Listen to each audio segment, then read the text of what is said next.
Sometimes it intrigues me the kind of response that I get to a video.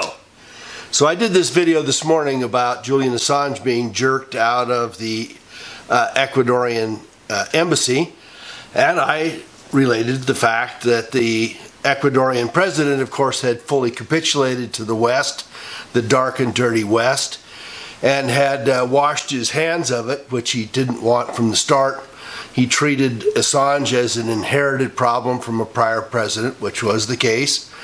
And then, of course, the Brits were ready to snatch him up as soon as Ecuador dropped him on a jumped bail charge for holding him on charges which were in Sweden, which were never filed, and which have long since been dropped.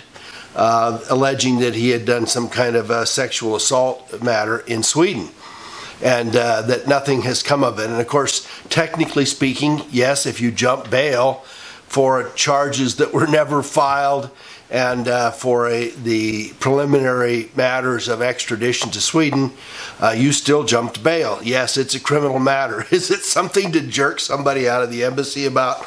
No, obviously, Julian Assange was not hanging out at the Ecuadorian embassy because he was concerned about a jump bail charge. That's not it. And of course, immediately the United States comes in and has an extradition request in order, not for the First Amendment stuff, although that's what we need to worry about, but for allegedly helping Chelsea Manning hack a computer, a government computer. Although there's no evidence to show that he actually did. Yes, a journalist does not hack government computers. A journalist reports on what it was that was leaked to him and given to him, and that's the protection he has. And I have to tell you, I would suspect that Julian Assange has forever protected that journalistic separation, because it's the only thing he knew as always, that it was the only thing that protected him. So let's go to a couple of other matters. You know, I get the typical stuff every time I do a video, especially if it comes out critical to Trump or anything that has to do with this administration. I get a bunch of Go Trump 2020 stuff, and I want to start by saying to you, look, I gave as much credence and benefit of the doubt to Trump as anybody. Some of you will recall I tried to figure out whether he was, John Kennedy or the evilness of Franklin Roosevelt or Richard Nixon or H.W. Bush, and I wasn't sure where he came out anywhere in there. I am getting clearer and clearer, and let me give you some of the reasons why I'm getting clearer and clearer. President Trump said as candidate, let's go back to when he was a candidate, let's look at what he said as a candidate, and let's see if any of this stuff holds true. And you guys that keep telling me, oh, he's got a great big swamp, he's got a lot of stuff to do, why do you pick on him? Because he's trying the best he can. Well, he's got to start trying pretty soon. So, and believe it or not, he had some things that he could have done. Like maybe when he had both houses of Congress, he could have done something about the wall, right? He could have gotten some financing for the wall, but he didn't. He could have tried to get set up to finance the entire wall. Why wouldn't he have done that in the first 100 days in office if that was in fact one of his mandates? And it was. And so he waited until we have a 35 or whatever it is vote majority of the Democrats 2+ years later to suggest that he needed to do it. So it was like a fish flailing about on a hook. He had no intention of getting it done, I'm going to say to you. Let's take a look at the whole war business. And Trump said to us many, many times as a campaigner, why are we in Iraq? We need to get out of Iraq. There's no reason for us to be in Iraq. Why are we in Afghanistan? Those two wars have been going on for almost 2 decades. Tell me, any of you, tell me, a single one of you, tell me why it is that we are in Iraq and Afghanistan. What national interest is served by us being in either of those countries? We have collateral damage of millions of people in Iraq for sure, and people migrating. We're worried about Muslims migrating into Europe and elsewhere, and yet we're the cause of the migration. I don't mean to pick on the United States, but we're the cause, and it's just really, really clear. Why are we in Syria? Do we have an interest in Syria? You know, that the charges trumped up, and no coincidence there, the trumped up charges that there were weapons used against his own people was clearly not the case. It was probably performed by the Mossad, and yet we have punished tens of thousands and made collateral damage of tens of thousands, if not more, Syrians as a result of our presence there, and we have sanctioned the Israeli invasions into there as well, and we have threatened to put ourselves into a third world war because Russia is defending Assad in Syria. Why are we there? Well, we're only there because of money, oil, and pipelines. Why are we giving up tens of billions, hundreds of billions of dollars to play games in Iraq, Afghanistan, and Syria when the only benefits are to the globalist bankers and the globalist monetary industrial corporations and oil guys? There's no reason for us to be there. There's no reason for us to have our people on the ground. Trump promised us that he would do something about it, and he has done nothing. He says, well, we're going to pull troops out of Afghanistan, and then he backs off. He says we're going to downsize in Iraq, and then he backs off. He says we're going to get out of Syria, and we're sending, 1,500 more there. Nothing has happened. And he, not the swamp, not the politics, not the rest of that, he's the commander-in-chief. I hold him personally responsible for it, and he's not doing it. Let's take a look at, and this is a big deal with all of these, the Q promoters, which has to do with the 2018 election, and more importantly, the 2020 election, right? So we have promises that we were going to clean up the 18 election, promises that we were going to monitor the election. Immediately after the election, I expressed my disappointment that there was obvious voter fraud in Florida, Arizona, Texas, Colorado, and Montana, and of course, California and New York. And a bunch of the Trumper folks came in, the Q folks came in and said, oh no, we had to catch them on it. We had to get charges prepared. We had to be ready for them. Where are the charges?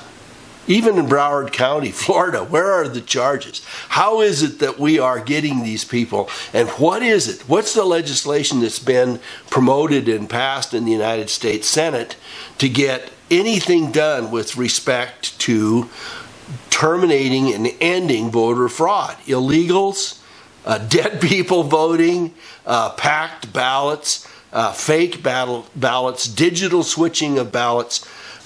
None of this stuff has been curtailed. We don't have a voter ID. Can you imagine? I have to have a driver's license. I have to show an ID to cash a check. But I don't have to show an ID to vote? It's craziness. It's absolute craziness. So what is going to happen for the 2020 election? Well, according to everybody that's looking at it, nothing. Because nothing has happened about the 2018 election, and there have been no legislative proposals for the 2020 election. We're not holding anybody accountable at all.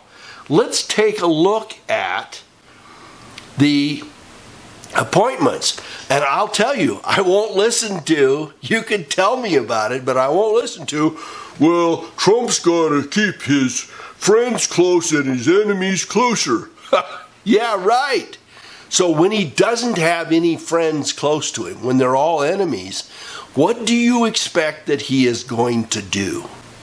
How is it that we can move the ship of state forward if he's packed with enemies, right?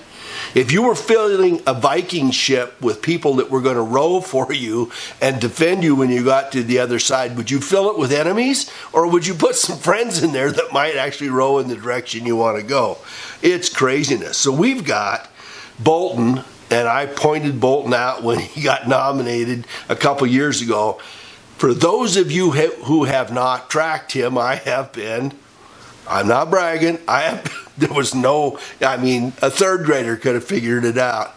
Bolton has done exactly what Bolton does. Foment for war, fume for war, postulate for war, demand war as his first option every time. I'd like to give him a war. I'd like little Johnny Bolton and I to have a personal war. I'd like to see what war would be like with John Bolton defending it. I would love to see that.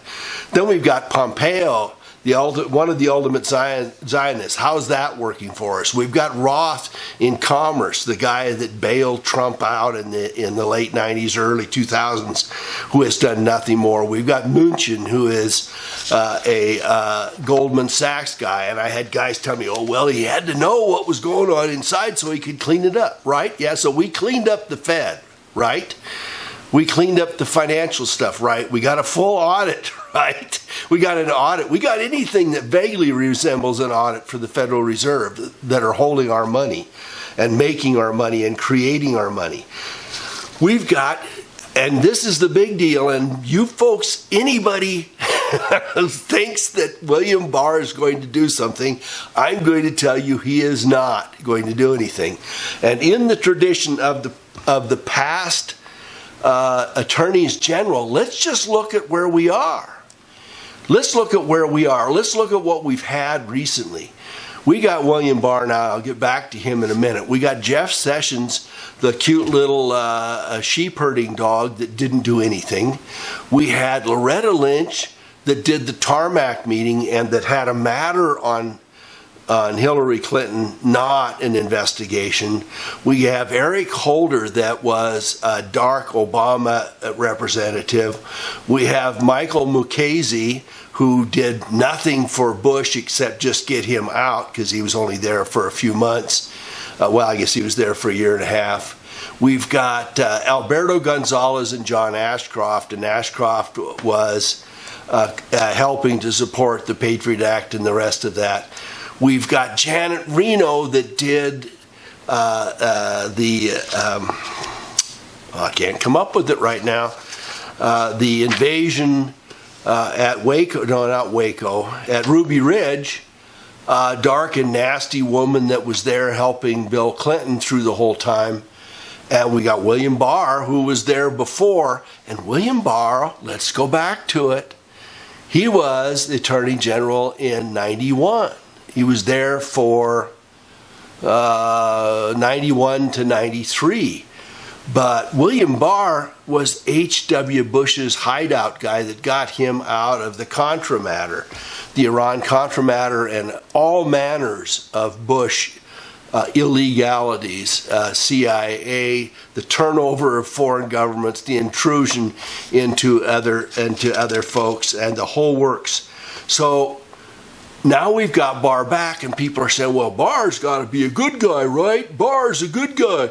Well, no, he's not a good guy. He's there to cover stuff up. And if you saw, he took the Mueller matter, and within weeks, the Mueller matter was terminated. But Mueller had been sitting on his conclusion that Trump had nothing to do with any kind of collusion and or election fraud for about 18 months, and they were playing it. They were just playing it. So Barr comes in and smooths it over. And some of you are saying, well, now we can get to it. Now we're going to get to Hillary.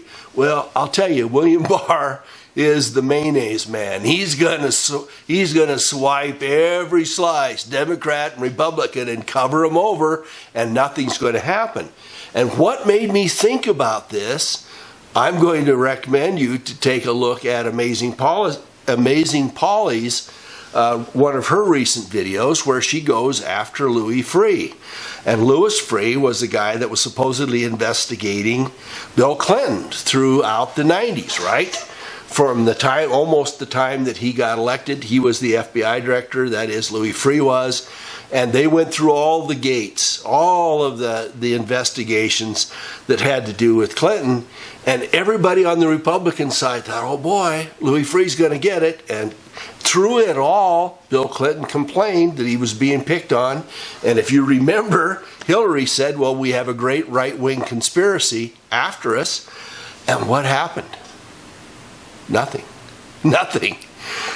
In effect, yes, there was this little matter about semen on Monica Lewinsky's dress and some false statements that Clinton made and a few other minor things that they voted to impeach and should not have. But the truth of the matter is that all the serious crimes that could have been charged went totally ignored. So what it made me think about, and this goes right to exactly where we are today.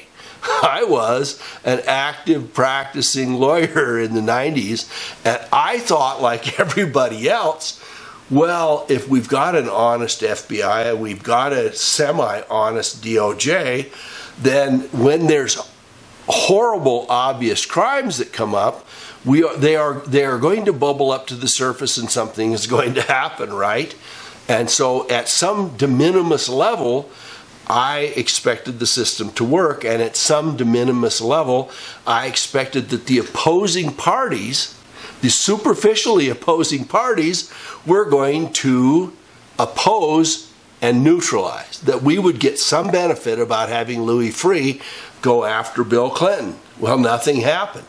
So what is going to happen if you flip it 20 years later and you've got William Barr and the bunch going after, supposedly going after Hillary Clinton? Some of you think that this is all going to unfold and it's going to be a great deal. I'm going to tell you that the expectations are there just to placate you. All right, so I lost my video for a minute. I will have to splice it, of course, and let's see how we do. Let me get a fresh start here. So let's take a look back at who else has been the FBI director. We got Christopher Wray here now, and frankly, I don't know much about him. We've got James Comey, one of the nastiest guys in the whole pile that has never been honest or decent. We've got Robert Mueller, that was the FBI director for 12 years, and now he's back as special prosecutor and cannot supposedly be FBI director again unless he got waived by Congress. And then Louis Freeh and back beyond there. And on the other side of it, we've got all of these AGs going all the way from Janet Reno and William Barr and Dick Thorburg and the rest of them, clear back to John Mitchell and Ramsey Clark and some of the others, Kleindienst, guys that got in trouble in the Nixon thing. So one of the things that we are supposed to do as citizens is pay attention and think that, and this is a really important deal, is something that I have said from the outset of the Trump presidency, and that is the enemy of my enemy is my friend, right? So even if Trump was not a friend of mine, the fact that he was the enemy of everybody that I knew I did not like because they were dark gave me at least hope that he was perhaps on the same side I was on. What I have to tell you, and this is part of what I came to, gosh, I'm slow, part of what I came to in watching Amazing Polly stuff on Louis Freeh. And while she didn't present it quite this way, the upshot of it was that the key to it is that all of that investigation went to nothing. It went to nothing because it was designed to go to nothing. And we thought then, and we think now, well, if the enemy of our enemy is going after our enemy, then obviously something is happening and something is going to get better and things are going to all work out because we have somebody on the job. Well, what we have to realize is that this is Shakespearean and it is not meant for us to really get placated. I recently saw or heard a quote that said that they had done all kinds of follow along on legislation and what legislation was more successful and what was less. And what they did is they compared legislation that had no public following and legislation that had huge public following. And what they found was 30% of the legislation that nobody cared about passed. And how much was it, do you think, that the legislation that everybody cared about, that was so important, well, the amount of it was 30%. So how much do we have an impact on the legislative process? I will tell you, zero. I ask you, those of you who still take this political system seriously in any fashion at all, I ask you a single question, and I want an honest answer. And the single question is this: you name me one senator or congressperson of either party who will step to the steps of Congress and proceed to tell us that he has moved to investigate the chicanery internal to 9/11. One of them. Just one. Your favorite heroes, Nunes and the rest of these guys, will not do it. Rand Paul, not do it. Won't touch it. Will not touch it. They would be excoriated and removed, and they're not willing to risk their lives and record to go after the 3,000 people, the killers of the 3,000 people who died on 9/11. They're not. Or the Patriot Act, or the 17-year or 18-year Iraq War, or the Afghan War in around it. None of that. They're not willing to go after any of it. And so the biggest single issue of the last 2 decades, nobody will touch. They won't even have hearings about it. They won't even raise the issue as a concern.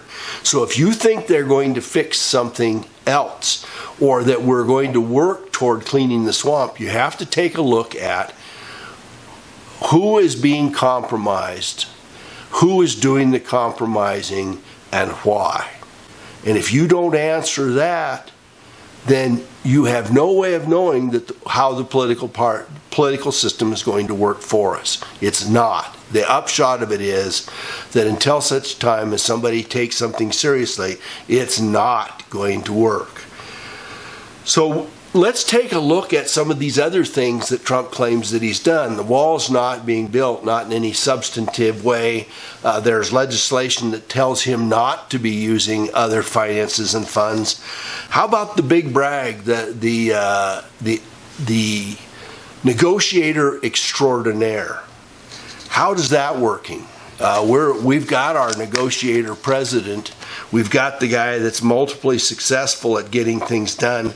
How are we doing with that? Well, if you take a look, a serious look, an honest, serious, discerning look at the USMCA, that is the replacement of NAFTA, you will find that not only is it not better than NAFTA, it's not as good as NAFTA. It includes United Nations stuff. It includes regional and global business. It gives regulators and committees the right to make final decisions as it relates to us as United States citizens and our rights as citizens in the exchange business. It takes the rest of it out from under it. So we have. Let's take a look at, let me shift gears, okay? How are we doing on the chemtrails? Take a look. I saw them today. How are we doing on the chemtrails? Well, they're still happening. How are we doing on the HAARP weather stuff? How about you in the Midwest that are inundated with snow and melting snow and water? How about the people on the West that had the prairies, the fake prairie fire and the rest of that? How is that being worked out? How about the EMP attacks and the directed energy weapons? Is anybody responding to it? Is anybody involved in it? Tell me what's happening with 5G. How are we doing with downsizing in the Middle East? What kind of weather calamities are being taken down? How is technocracy, which is what we're going to, how is technocracy, which is government run by businesses, international, global businesses that freely move from one border to the next, from one country to the next, unimpeded and free to move as they see fit. How's that working? Well, we have done all kinds of things to stop taxing them, to neutralize the tax. Everybody's fighting to lower the tax, which means that the little people, us, pay more, which means that the global folks are not accountable for the services and goods that they use. So when I look at all of this, and I look at the likelihood that the Federal Reserve is going to either raise interest rates and cause another recession, or they're going to cause some kind of fake calamity and move us into digital currency so that they can watch us all no matter what, this is not strange conspiracy theory.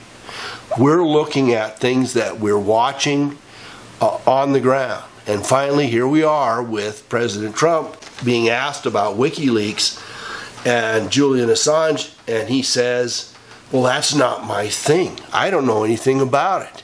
Some of you, in response to my earlier video today, said, well, we're just getting our star witness out because the star witness is going to come here and expose everything, and William Barr is going to be using him, and we just had to get him. Well, I'm going to tell you, as an attorney, as a retired, thank God, attorney, that it doesn't work that way. If you want your star witness as a cooperative witness, and you have 7 years to figure out how to do it, and you have 2.5 years to figure out how to do it internal to this president's tenure, then you would have met with him and his attorneys.